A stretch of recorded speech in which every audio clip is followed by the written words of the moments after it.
Greetings, everyone. How are you all doing today? I hope that you're all having a wonderful and blessed day. So many U.S. states are planning to send their residents another round of stimulus payments.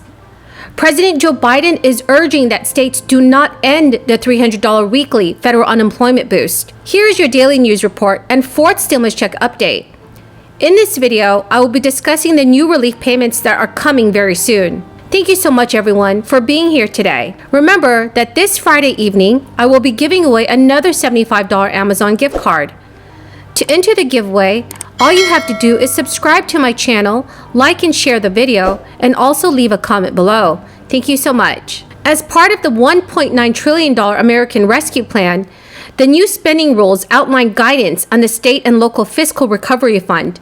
The relief bill includes $350 billion in direct flexible aid to states, counties, cities, and tribal governments with populations over 50,000, as well as other crucial investments in local communities. Among the more than 150 pages of guidance is a section noting the governments can use this recovery funds for direct assistance to households and populations facing negative economic impacts due to this crisis, including cash assistance. The Treasury Department says cash assistance checks could be similar to the amounts previously provided by the federal government over the last year. Those amounts range between $600 and $1,400 per individual, depending on when they were issued. The U.S. Treasury said cash transfers that are grossly in excess of such amounts would be outside the scope of eligible uses under the ARPA law and could be subject to the recoupment. So who could be eligible to receive an additional stimulus payment? Those who are eligible are a person or household who have experienced a negative economic impact from this pandemic. Since that's pretty broad, the Treasury Department goes into a little detail, suggesting that those who have experienced unemployment or increased food or housing insecurity, or is low or moderate income who have experienced negative economic impacts resulting from this crisis. The guidelines also suggest other areas for cash checks. For example, governments can provide survivor benefits to surviving family members of this crisis, or cash assistance to widows, widowers, and dependents of eligible crisis victims. When considering the size of the checks, the Treasury Department also says that they must be reasonably proportional to the negative economic impact they are intended to address. Other areas of assistance for individuals include food assistance, rent, mortgage, or utility assistance, counseling and legal aid to prevent eviction or homelessness, cash assistance, or emergency assistance for burials, home repairs, weatherization, or other needs. So everyone, this is really great news for millions of Americans. We could definitely be seeing more relief very, very soon. Administration officials say payments could begin to go out in the next coming days to all eligible governments. The announcement came after the government reported this past Friday that just 266,000 jobs were added in April, a miss that President Joe Biden felt obligated to address from the White House on Monday. So what do you think, everyone? What do you think about the new jobs report? Please leave your thoughts in the comment section below. President Biden told Americans, "We are moving in the right direction. Our economic plan is working.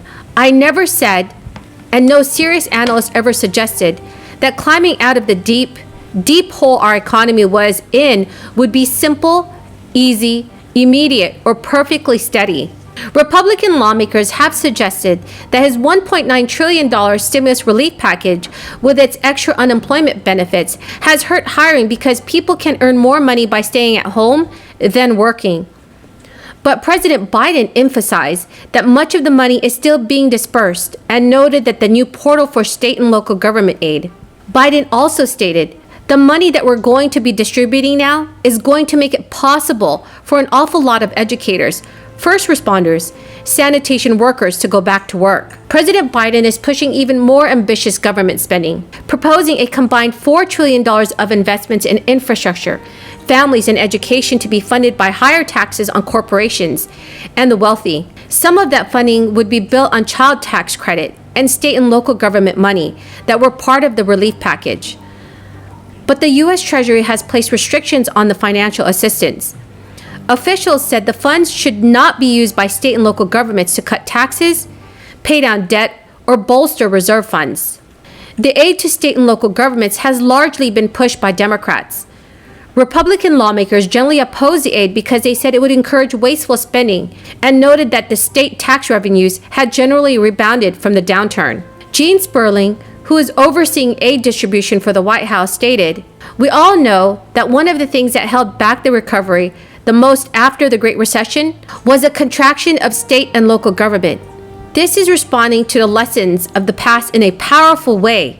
Local governments should expect to receive funds in 2 tranches, with half coming this month and the rest a year from now. States that saw their unemployment rates jump by 2 percentage points relative to February 2020 will get their money in a single payment, while the rest will receive their funding in 2 tranches." That's why it was built with an even-numbered membership, limits on commissioners' party affiliation, and requirements for supermajority support. Legitimacy would have to come from impartiality. All the way back in 1976, Democratic Senator Alan Cranston from California specifically warned that, quote, "the FEC has such a potential for abuse in our democratic society that the president should not be given power over the commission." Much more recently, one of the FEC's most liberal commissioners reaffirmed that the bipartisan structure was established, quote, "to ensure that there was not going to be a partisan effort to use investigations against one political party or another," end quote. And yet, in this sweeping legislation, which our Democratic friends keep characterizing as a voting rights bill, they go out of their way to make the FEC partisan. Nothing to do with ballot access, everything to do with raw power. This legislation would convert the FEC into an odd-numbered body where President Biden would pick the tie-breaking vote, the exact outcome that was originally feared. The regulator of our democracy becoming controlled by one side would be hardwired into the rules entirely by design. This is so plainly unfair, so plainly an attempt to stack the deck, that I'm not really sure what more needs to be said. Anyone who wants to talk about reforming the FEC should start with making the existing term limits for the FEC commissioners meaningful. Right now, 2 Democratic-appointed commissioners have stayed long past their length of terms. One has been, quote, "held over," end quote, since her term expired 11 years ago. This amendment would eliminate the bizarre and inexcusable attempt to make the FEC a partisan body and instead actually cap the FEC commissioners' tenures at 12 years. So I would encourage my colleagues' support. So that is the end of the video, everyone. I hope you found this video helpful today. If you have any questions or comments, please leave them in the comment section below. Don't forget that this Friday evening, I will be giving away another $75 Amazon gift card. To enter, all you need to do is subscribe to my channel, share and like the video, and also leave a comment below. Thank you so much, everyone, and have a very, very blessed day.